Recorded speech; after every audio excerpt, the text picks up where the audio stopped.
तो आसमान में उड़ते किसी पक्षी को देखकर हम अक्सर उसकी खूबसूरती की तारीफ करते हैं, है ना? लेकिन आज इस एक्सप्लेनर में हम चीज़ों को थोड़ा अलग नज़रिए से देखने वाले हैं, एक एरोस्पेस इंजीनियर के नज़रिए से। हम प्रकृति की इन सबसे बेहतरीन फ्लाइंग मशीन्स का एक स्ट्रक्चरल टीयर डाउन करेंगे। हम सिर्फ बायोलॉजी की बात नहीं करेंगे, बल्कि उन मैकेनिकल और फिजिकल चमत्कारों को डिकोड करेंगे, जिन्होंने लाखों सालों से इन मशीनों को हवा में टिकाए रखा है। तो चलिए इस एवियन ब्लूप्रिंट की रिवर्स इंजीनियरिंग शुरू करते हैं और देखते हैं कि आखिर ये बायोलॉजिकल ढांचा इतनी कॉम्प्लेक्स एरोडायनामिक शक्तियों को कैसे संभालता है। आज के इस एनालिसिस में हम इन उड़ने वाली मशीनों के 6 अलग-अलग डिज़ाइन स्पेसिफिकेशंस को डिकोड करेंगे। हम बेसिक फिजिक्स से शुरुआत करेंगे, फिर एरो इलास्टिक विंग्स के मैकेनिज्म को समझेंगे, अपस्ट्रोक और मंडराने यानी होवरिंग की इंजीनियरिंग को देखेंगे, एसिमेट्रिक और सिमेट्रिक होवरिंग को कंपेयर करेंगे और फाइनली उस अल्टीमेट फ्लाइट ब्लूप्रिंट तक पहुंचेंगे। तो चलिए पहले फेज से शुरू करते हैं। देखिए, किसी भी मशीन को हवा में उड़ने के लिए सबसे पहले कुछ बेसिक फिजिकल पैरामीटर्स को हराना पड़ता है। ग्रेविटी और हवा का भारी रेजिस्टेंस, ये दोनों किसी भी चीज को आसानी से हवा में टिकने नहीं देते। मूलभूत भौतिकी को समझे बिना हम उड़ान की यांत्रिकी को नहीं समझ सकते।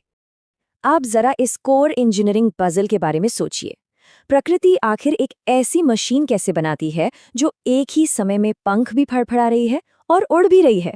हमारे आज के मॉडर्न हवाई जहाज़ों में विंग्स सिर्फ लिफ्ट देते हैं और इंजन थ्रस्ट यानी आगे बढ़ने की ताकत। लेकिन प्रकृति ने एक ही अंग से ये दोनों काम कैसे अचीव किए?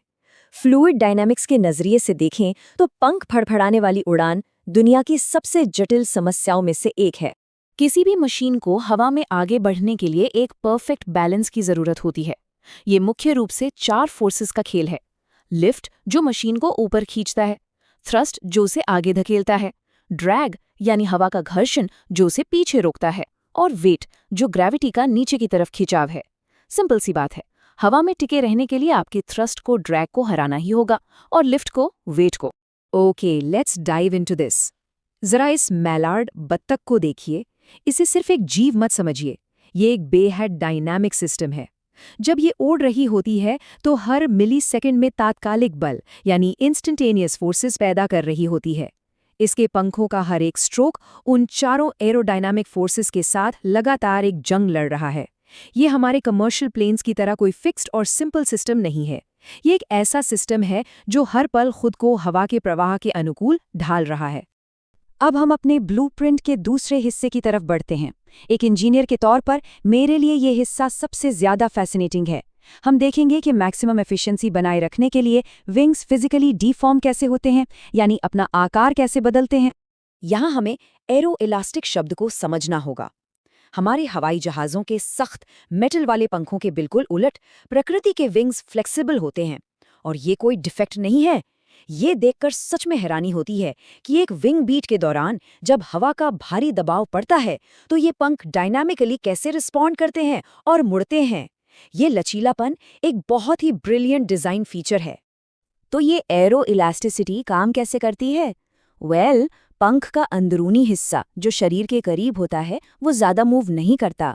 वो ग्लाइडिंग के लिए एक फिक्स्ड एयरफॉयल की तरह काम करता है और सिर्फ लिफ्ट देता है। लेकिन वो बाहरी हिस्सा, वो सुपर फ्लेक्सिबल होता है। डाउन स्ट्रोक के दौरान ये बाहरी हिस्सा बहुत तेजी से ट्विस्ट होता है, बिल्कुल एक वेरिएबल पिच प्रोपेलर की तरह।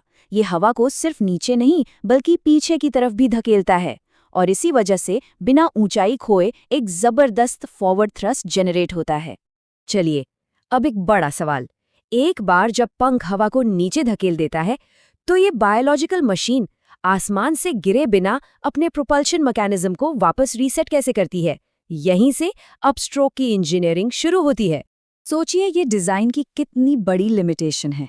रिकवरी स्ट्रोक या अपस्ट्रोक के दौरान पंख वापस ऊपर आते हैं, यानी वो सीधे हवा के दबाव के अगेंस्ट जा रहे हैं। अगर पंख वैसे ही कड़क रहे जैसे वो नीचे जाते समय थे तो वो इतना भयानक ड्रैग पैदा करेंगे कि मशीन तुरंत ज़मीन पर आ गिरेगी। तो इस प्रॉब्लम को सॉल्व करने के लिए प्रकृति को एक हाईली स्पेशलाइज्ड बायोमैकेनिकल सॉल्यूशन की ज़रूरत थी। Let's move to a days and see how this builds. ये ड्रैग कम करने का एक बेहद एलिगेंट 3 स्टेप का सीक्वेंस है। स्टेप 1, बाहरी पंख अपने एंगल ऑफ अटैक को 0 पर ले आते हैं ताकि वो कम से कम रेजिस्टेंस के साथ हवा को काट सकें। स्टेप 2, मशीन अपने पंखों को थोड़ा सा फोल्ड कर लेती है जिससे विंग स्पैन कम हो जाता है। और स्टेप 3, पंखों के सिरों पर जो प्राइमरी फेदर्स होते हैं वो अलग अलग हो जाते हैं। इन पंखों के बीच स्लॉट्स बन जाते हैं जिनके बीच से हवा आसानी से निकल जाती है। लिटरली स्किन फ्रिक्शन और ड्रैग को अप स्ट्रोक में एकदम मिनिमम कर दिया जाता है।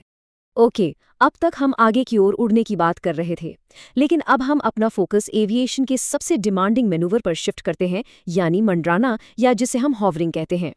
यहाँ कैच ये है कि जब कोई मशीन हवा में एक ही जगह हॉवर कर रही है तो उसके पास फॉरवर्ड मोमेंटम नहीं होता।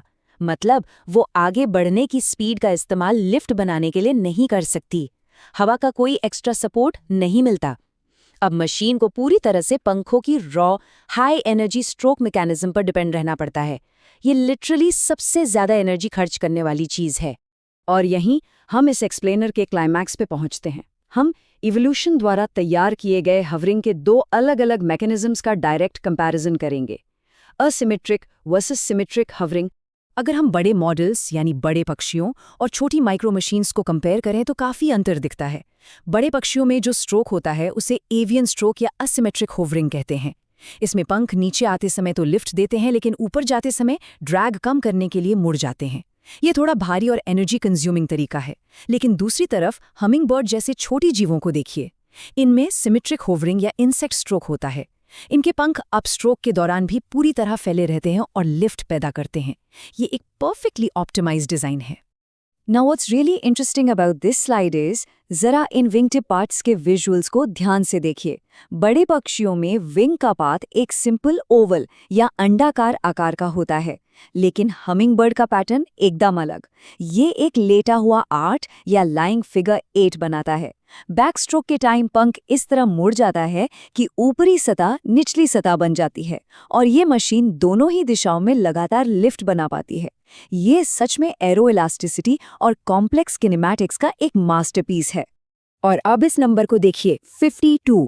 एक बी हमिंगबर्ड हवा में अपनी जगह बनाए रखने के लिए उस फिगर 8 स्ट्रोक को 1 सेकंड में 52 बार रिपीट करती है। 1 सेकंड में 52 बार। जरा सोचिए इसके मैकेनिकल स्ट्रक्चर और मसल्स पर हर पल कितना स्ट्रेस पड़ता होगा। बीइंग एन इंजीनियर, ये सोचना भी माइंड ब्लोइंग लगता है कि कोई सिस्टम इतनी स्पीड और प्रिसिजन पर बिना फेल हुए लगातार काम कर सकता है। तो हम इन बायोलॉजिकल मार्वल्स की अपनी स्ट्रक्चरल टीयर डाउन के आखिरी फेज में पहुंच गए हैं। आइए इस अल्टीमेट फ्लाइट ब्लूप्रिंट को समराइज करते हैं और देखते हैं कि हमने क्या सीखा। आज हमने जो भी मैकेनिकल सॉल्यूशंस डिकोड किए उनसे एक बात तो साफ है, फ्लैपिंग फ्लाइट हमारे स्टैटिक फिक्स्ड विंग एयरक्राफ्ट से कहीं ज्यादा सुपीरियर और अडेप्टेबल है। सिमेट्रिक स्ट्रोक में कंटिन्यूअस लिफ्ट का जनरेट होना, arrow elastic deformation, dynamic stall के दौरान भंवर या वोटिसिस को कंट्रोल करना और इन पंखों का वेरिएबल ज्योमेट्री स्ट्रक्चर्स की तरह लगातार अपना आकार बदलना, ये सच में फ्लूइड मैकेनिक्स में एक मास्टर क्लास है।